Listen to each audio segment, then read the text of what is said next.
សួស្តីអ្នកទាំងអស់គ្នាសូមស្វាគមន៍មកកាន់វីដេអូថ្មីដែលនៅក្នុងថ្ងៃនេះដែរនាងខ្ញុំនឹងលើកយកនៅអមនុស្សជប៉ុន2មកចែករំលែកទៅកាន់អ្នកទាំងអស់គ្នាទី1មានឈ្មោះថា Tsurara Onna និងមួយទៀតមានឈ្មោះថា Yuki Onna Tsurara Onna ឬ The Ice Cold Woman គឺជាអមនុស្សស្រីស្អាតមួយដែលកើតចេញពីដុំទឹកកកផ្ទុយពីអមនុស្សផ្សេងទៀតដែលកាចសាហាវធ្វើបាបមនុស្សគួរឲ្យខ្លាច Tsurara Onna គឺជាមនុស្សស្រីដែលសុភាពរាបសារចិត្តល្អហើយពោរពេញទៅដោយក្តីស្រឡាញ់យោងទៅតាមរឿងព្រេងគេបាននិយាយថាប្រសិនបើមានបរិះណាម្នាក់សម្លឹងទៅកាន់ដុំទឹកកកមួយដែលធំហើយស្រស់ស្អាតអញ្ចឹងបើសិនជាគេបួងសួងទៅកាន់ដុំទឹកកកហ្នឹងនៅពេលដែលគេត្រឡប់ទៅដល់ផ្ទះវិញគេនឹងបានឮសំឡេងគោះទ្វារមួយនៅផ្ទះរបស់គេហើយនៅពេលដែលគេបើកទ្វារឡើងគេនឹងបានឃើញស្រីស្អាតម្នាក់នៅខាងមុខផ្ទះនៅខាងមុខទ្វារហ្នឹងហើយនារីម្នាក់ហ្នឹងហើយគឺជា Tsurara Onna Tsurara Onna គឺជាអមនុស្សដែលមានវ័យក្មេងស្រស់ស្អាតនាងមានសក់វែងពណ៌ខ្មៅមានស្បែកសស្លេកដែលស្ទើរតែថ្លាដូចកញ្ចក់ហើយមានរាង slim និយាយទៅគឺស្រស់ស្អាតហ្មងនាងមានសម្លេងទន់ភ្លន់ហើយស្លៀកឈុតគីម៉ូណូដែលមានពណ៌ស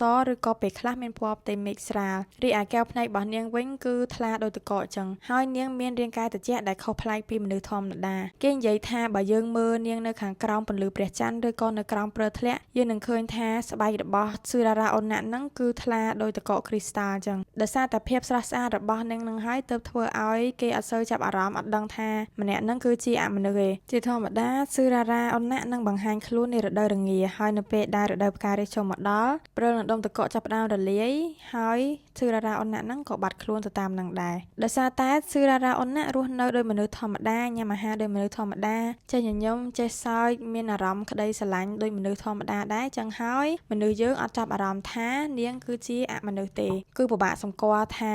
នាងជាអមនុស្សប៉ុន្តែបើសិនជាយើងចង់សម្គាល់ថាម្នាក់ហ្នឹងជា Tsurara Onna អត់យើងអាចកត់សម្គាល់ថានាងតែងតែបដិសេធអត់ប្រងូតទឹកទេ Tsurara Onna អាចប្រែកាឡាពីដុំទឹកកកមកជាមនុស្សហើយក៏អាចប្រែកាឡាពីមនុស្សទៅជាដុំទឹកកកវិញដែររីឯចំណុចខ្សោយរបស់នាងវិញគឺនាងខ្លាចភាពក្តៅខ្លាចពន្លឺព្រះអាទិត្យខ្លាចសីតុណ្ហភាពក្តៅដូចជាទឹកក្តៅជាដើមដោយសារតែនាងកើតចេញពីទឹកកកអញ្ចឹងបើនាងប៉ះសីតុណ្ហភាពក្តៅប៉ះទឹកក្តៅឬក៏ប៉ះពន្លឺព្រះអាទិត្យវានឹងធ្វើឲ្យរាងកាយរបស់នាងនឹងរលាយដូចជាដុំទឹកកកដែរនៅក្នុងរឿងព្រេងមួយគេបាននិយាយថាមានបរិសម្នាក់នឹងបានរៀបការជាមួយនឹង Tsurara Onna តែគាត់អត់ដឹងថាប្រពន្ធគាត់នឹងគឺជាអមនុស្សទេហើយគាត់តែងតែអង្វរសុំឲ្យនាងនឹងងូតទឹករហូតដល់ថ្ងៃមួយដោយសារតែប្តីអង្វរខ្លាំងពេកនាងក៏យកប្រើងូតទឹកតាមសំណើរបស់គាត់អញ្ចឹងបន្ទាប់ពីប្តីទុកឲ្យប្រពន្ធងូតទឹកហើយពេលគាត់ត្រឡប់មកវិញគាត់បានឃើញវត្តមានរបស់ប្រពន្ធរបស់គាត់នៅក្នុងអាងទឹកទៀតទេប៉ុន្តែអីដែលគាត់ឃើញហ្នឹងគឺឃើញតែដុំទឹកកក2 3ដុំដែលដែតនៅលើទឹកតែប៉ុណ្ណឹងទេអញ្ចឹងបន្ទាប់ពីបានស្គាល់ភិនភាគក៏ដូចជាដើមកំណើតរបស់ Tsurara Onna រួចហើយឥឡូវហ្នឹងយើងទៅដឹងអំពីរឿងព្រេងរបស់ Tsurara Onna វិញម្ដងអញ្ចឹងរឿងព្រេងភាគច្រើនរបស់ Tsurara Onna ហ្នឹងគឺអត់សូវនិយាយពីការវាយប្រហារមនុស្សទេដោយសារតែដូចខ្ញុំនិយាយអញ្ចឹងថានាងជាអមនុស្សដែលស្លូតអញ្ចឹងរឿងព្រេងដែលគេនិយាយពីនាងភាគច្រើនជារឿងរ៉ាវស្នេហារឿងព្រេងហ្នឹងផងដែរគឺបានមកពីខេត្ត Ichigo រឿងព្រេងហ្នឹងចាប់ផ្ដើមឡើងដោយអស់រយៈកាលជាយូរលង់ណាស់មកហើយនៅក្នុងស្រុកមួយដែលមានឈ្មោះថា Niigata មានបរិះវ័យក្មេងម្នាក់រស់នៅតែម្នាក់ឯងនៅក្នុងយុគមួយដែលមានព្រឺធ្លាក់បរិះម្នាក់ហ្នឹងបានឈរសម្លឹងទៅតាមបង្អួចរបស់គាត់ទៅកាន់ដុំទឹកកកមួយដែលធំនៅលើដំបូលផ្ទះរបស់គាត់ពិតជាស្ញប់ស្ញែងនឹងដុំទឹកកកនឹងខ្លាំងមែនទែនហើយគាត់ក៏បានធ្វើការបួងសួងស្ងាត់ៗតែម្នាក់ឯងសុំប្រពន្ធមួយពីផ្ទាំងទឹកកកដែលនៅលើផ្ទះរបស់គាត់ហ្នឹងអញ្ចឹងបន្ទាប់ពីគាត់បួងសួងហើយតែប្រហែលវិនាទីទេ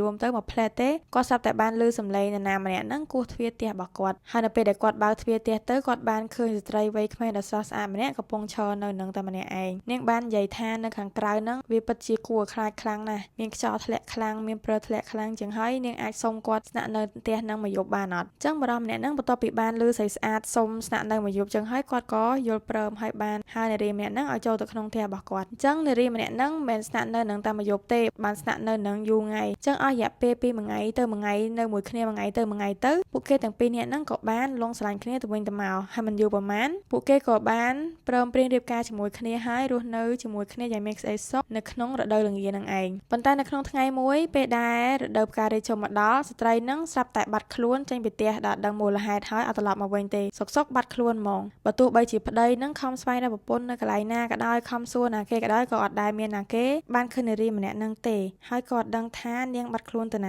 ាដែរដោយសារតែខំរើយ៉ាងណាក៏រើមិនឃើញរើខ្លួនឯងក៏រើអស់ចិត្តហើយសួរគេក៏អត់មានអាគេដឹងហើយប្តីហ្នឹងក៏សម្រេចចិត្តថាទទួលស្គាល់ថាប្រពន្ធរបស់គាត់គឺបានចាក់ចែងជារៀងរហូតហើយគាត់លួងខ្លួនឯងថានាងប្រហែលជាអត់ត្រឡប់មកវិញទេអញ្ចឹងអស់រយៈពេលជាច្រើនឆ្នាំកន្លងផុតទៅអារបួសផ្លូវចិត្តគាត់ហ្នឹងក៏វាលេបានបន្តិចម្ដងទៅតាមនឹងដែរហើយគាត់ក៏សម្រេចចិត្តថារៀបការជាមួយនឹងនារីម្នាក់ទៀតដែលរស់នៅក្នុងភូមិជាមួយគាត់នឹងឯងនៅរដូវរងាឆ្នាំបន្ទាប់មក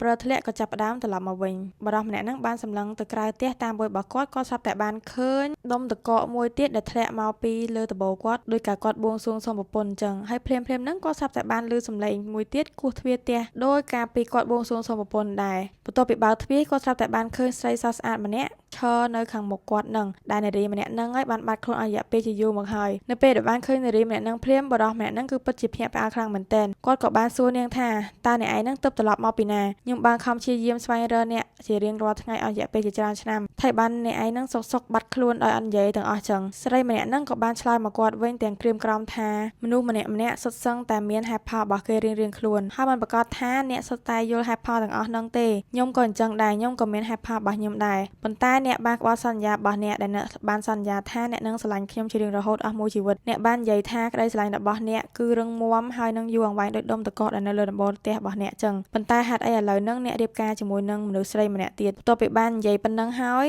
នារីម្នាក់ហ្នឹងក៏បានបែរក្រោយហើយដើរចេញយ៉ាងឆ្ងាយពីគាត់ដោយឃើញនាងដើរចេញទៅបាត់អញ្ចឹងបរិសហ្នឹងក៏បានព្យាយាមបញ្ញារត់ទៅតាមនាងប៉ុន្តែបន្ទាប់ពីគាត់បានចេញពីផ្ទះផងប្រពន្ធថ្មីរបស់គាត់ហ្នឹងក៏បានស្រែកហៅគាត់ពីក្នុងផ្ទះមកគាត់ក៏ប្រាប់ទៅប្រពន្ធហ្នឹងវិញថាអត់អីទេនៅក្នុងផ្ទះហ្នឹងទៅកុំចេញមកគាត់ទៅក្រៅមកផ្លែតអញ្ចឹងបន្ទាប់ពីគាត់ចេញបានតាមផ្លែតប្រពន្ធនៅក្នុងផ្ទះហ្នឹងក៏បានឮសំឡេងធ្លាក់មួយយ៉ាងខ្លាំងនៅខាងក្រៅផ្ទះដោយឮសំឡេងធ្លាក់ខ្លាំងបែបហ្នឹងនាងក៏បានបញ្ញាចេញមកមើលនៅខាងក្រៅផ្ទះពេលដែលនាងចេញមកដល់នាងបានឃើញប្តីរបស់នាងកំពុងតែដេកដួលនៅលើដីហើយនាងបានឃើញថាមានផ្ទាំងតកកដ៏ធំមួយបានធ្លាក់ពីលើដំបូលផ្ទះមកសកត់ចំក្បាលប្តីរបស់នាងបែកក្បាលហូរឈាមហើយប្តីហ្នឹងបានស្លាប់ភ្លាមៗនៅនឹងកន្លែងហ្នឹងទៅហើយនារីដែលស្រស់ស្អាតមួយហ្នឹងក៏បានបាត់ខ្លួននៅពេលដែលប្តីរបស់នាងហ្នឹងបានដាច់ខ្យល់ស្លាប់ពេលហ្នឹងដែរនៅក្នុងរឿងព្រេងហ្នឹងគេអាចបានបញ្ជាក់ថាថៃបានមានដុំតកកធ្លាក់លើក្បាលបរោះហ្នឹងទេប៉ុន្ត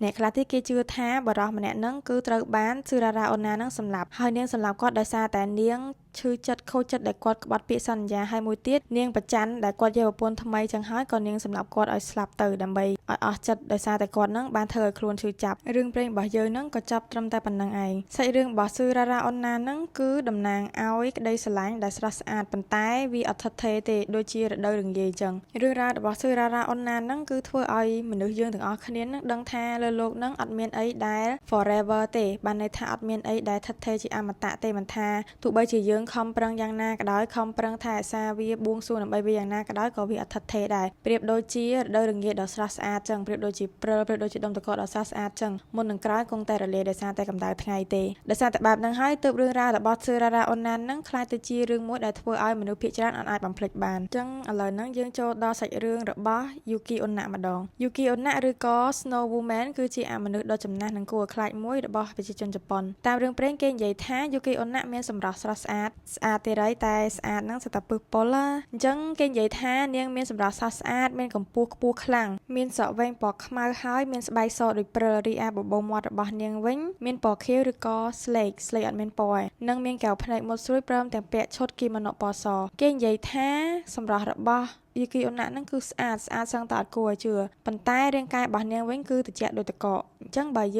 បើសិនជាយើងប៉ះនាងប៉ះតែមួយចុងកញ្ចក់ក៏អាចធ្វើឲ្យរាងកាយយើងហ្នឹងចាប់ផ្ដើមចុះត្រជាក់ហើយកកភ្លាមបានដែរ Yuki Onna មានសមត្ថភាពអាចប្រែកាឡាអាចហៅព្យុះហៅខ្យល់ហើយថែមទាំងមានជីវិតអមតៈទៀតបានន័យថានៅក្មេងរហូតសម្រាប់ថិតថេររហូតហ្មងអមតៈ Yuki Onna តែងតែបង្ហាញខ្លួននៅពេលដែលមានព្យុះព្រិលហើយរងចាំជនរងគ្រោះរបស់នាងនៅលើភ្នំនៅព្រៃឈើដែលគ្របដណ្ដប់ទៅដោយតកកជាដើមនៅពេលដែលនាងបានជួបជាមួយនឹងជនរងគ្រោះរបស់នាងនឹងផ្លុំខ្យល់ត្រជាក់ទៅលើមុខរបស់ពួកគេហើយធ្វើឲ្យពួកគេត្រជាក់រហូតដល់កកស្លាប់មានរឿងព្រេងខ្លះទៀតគេនិយាយថានាងនឹងលួចចូលទៅក្នុងផ្ទះរបស់ជនរងគ្រោះស្ងាត់ហើយផ្លុំខ្យល់តកកដាក់ទៅលើសមាជិកគ្រួសារនៅក្នុងផ្ទះហ្នឹងដើម្បីឲ្យពួកគេហ្នឹងស្លាប់នៅពេលដែលកំពុងដេកលក់ហ្នឹង Yuki Onna ក៏មានសមត្ថភាពអាចស្រូបយកកំ កម្ដៅចេញពីរាងកាយរបស់មនុស្សបន្តិចម្ដងផងដែររហូតដល់រាងកាយរបស់ជនរងគ្រោះរបស់នាងនឹងអស់កម្ដៅហើយក៏ស្លាប់ភ្លាមមានរឿងព្រេងខ្លះទៀតគេនិយាយថាបើសិនជាយូគីអូណាឃើញជនរងគ្រោះរបស់នាងនឹងធ្វើជាកាន់កូនមួយនៅក្នុងដៃតបមកហៅគេឲ្យជួយកាន់កូនរបស់ខ្លួនឯងតែតាមពិតទៅអានឹងមិនមែនកូននេះដូចដុំតកមួយចឹងពេលជនរងគ្រោះទទួលយកកូននឹងពីដៃរបស់នាងកាន់យកមកកាន់មកមានអារម្មណ៍ថាធ្ងន់ទៅរហូតដល់អត់អាចគ្រប់គ្រងបានហើយចាប់ផ្ដើមកកដៃហើយកកស្លាប់ក៏មានដែរ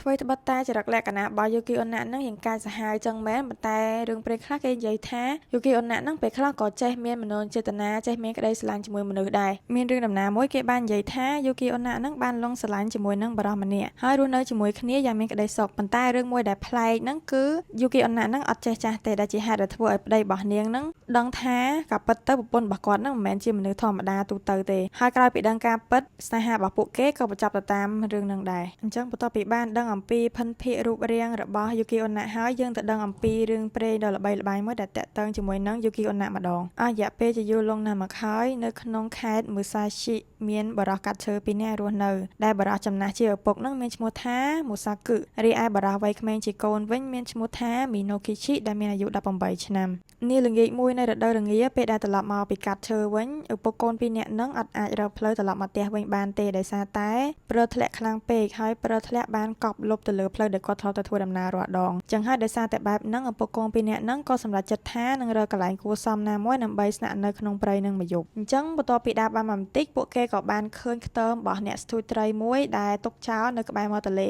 េបែបហ្នឹងហើយឪពុកកូនពីរនាក់នឹងក៏សម្រេចចិត្តថាគេងនៅខ្ទមហ្នឹងមួយយប់ទៅដោយសារតែធ្វើការអស់រយៈពេលមួយថ្ងៃហើយហត់ខ្លាំងពេកបរិសជាឪពុកនឹងគ្រាន់តែទៅដល់ខ្ទមនឹងភ្លាមក៏គេងលក់ភ្លាមរីឯមីណូគីឈីដែលជាកូនប្រុសនឹងអត់ទាន់គេងលក់ភ្លាមទេគេនៅអង្គុយលេងនៅក្នុងខ្ទមនឹងហើយស្ដាប់សំឡេងខ្យល់បក់ពេលយប់ចូលមកដល់ទ្វារខ្ទមនឹងក៏ចាប់ផ្ដើមរបើកឡើងតែម្ដងដែលជាហេតុធ្វើឲ្យខ្យល់ត្រជាក់នឹងបានហើរចូលមកក្នុងខ្ទមនឹងភ្លាមនឹងមីណូគីឈីស្រាប់តែបានឃើញស្ត្រីម្នាក់ដែលស្លៀកឈុតពណ៌សហើយមានស្បែកស្លេកស្លាំងអញ្ចឹងជំនួសឲ្យការដើរនារីម្នាក់ហ្នឹងគឺហោះមកនាងដែតមកតាមខ្យល់អញ្ចឹងណាហើយនាងក៏បានហោះទៅជិតឪពុកដែលមានឈ្មោះថាមូសាគឹនឹងដែលកំពុងគេងលក់នឹងអញ្ចឹងភ្លាមហ្នឹងនារីម្នាក់ហ្នឹងអត់បានប៉ះគាត់ទេប៉ុន្តែនាងបានផ្លុំខ្យល់ត្រជាក់ទៅលើមុខរបស់បរិសដែលជាឪពុកនឹងហើយមិនប្រមាណវិនាទីផងបរិសជាឪពុកដែលមានឈ្មោះថាមូសាគឹនឹងក៏បានកកស្លាប់អញ្ចឹងបន្ទាប់ពីបានផ្លុំខ្យល់ដាក់មុខឪពុកហើយភ្លាមហ្នឹងនារីចម្លែកហ្នឹងក៏បានហៅមកចិត្តមីណូគីឈីវិញម្ដងនៅពេលដែលនាងមកចិត្តគាត់អត់អាចកម្រើកខ្លួនបានទេនាងបានសម្លឹងទៅកាន់គាត់អស់រយៈពេលប្រហែលជា6-7នាទីដែរហើយជំនួសឲ្យការសម្លាប់គាត់នារីម្នាក់ហ្នឹងបាននិយាយថាដោយសារតែអ្នកជាបរិសដែលវ័យក្មេងហើយស្រស់ស្អាតអញ្ចឹងខ្ញុំសម្រេចចិត្តថាខ្ញុំនឹងមិនសម្លាប់អ្នកទេប៉ុន្តែអ្នកត្រូវសន្យាជាមួយខ្ញុំថាអ្នកនឹងមិនយករឿងរ៉ាវដែលកើតឡើងនៅក្នុងយប់ហ្នឹងទៅប្រាប់អ្នកដទៃទេបើសិនជាអ្នកហ៊ានតែយករឿងនៅក្នុងយប់ហ្នឹងទៅប្រាប់គេនោះខ្ញុំនឹងសម្លាប់អ្នកបន្ទាប់ពីនិយាយប្រាប់កូនប្រុសរបស់បរិសកាប់ឈើនឹងហើយនារីម្នាក់ហ្នឹងក៏បានរលាយបាត់ទៅតាមព្រិលធ្លាក់ទៅអស់រយៈពេលច្រើនឆ្នាំកន្លងផុតទៅពេលដែលបរិសនឹងចម្រើនវ័យធំខ្លាចជាបរិសពេញវ័យមានលក្ខណៈគ្រប់គ្រាន់គេក៏បានរៀបការជាមួយនឹងស្ត្រីម្នាក់ដែលមានឈ្មោះថាអូយូគីនឹងផងដែរគឺជានារីម្នាក់ដែលមានសម្រស់ស្រស់ស្អាតហើយមានចិត្តល្អនិងសុភាពរាបសារប្តីប្រពន្ធរបស់គេនឹងរស់នៅជាមួយគ្នាបង្កើតបានកូន10នាក់ប៉ុន្តែបើទោះបីជា